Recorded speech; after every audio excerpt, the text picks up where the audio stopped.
মানসিক চাপ দেওয়া মানুষগুলো হত্যাকারীর থেকেও বেশি ভয়ঙ্কর।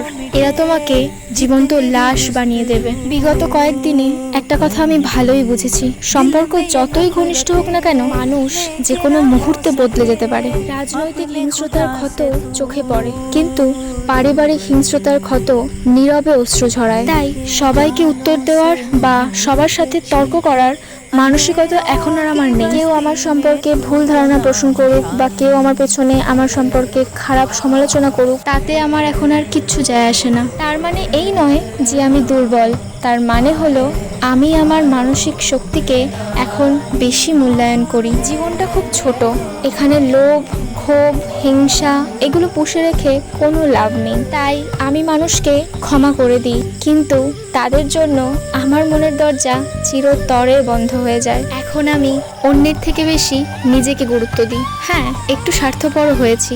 একটু স্বার্থপর না হলে এই স্বার্থের দুনিয়ায় বাঁচা বড়ই মুশকিল। তুমি যত লোকের জন্য করবে, যত লোকের জন্য ভাববে, লোক তোমাকে প্রয়োজন ফুরিয়ে গেলে ততটাই অবহেলা করবে। তাই নিজেকে গুরুত্ব দাও, নিজেকে ভালোবাসো, সব ভালো হবে।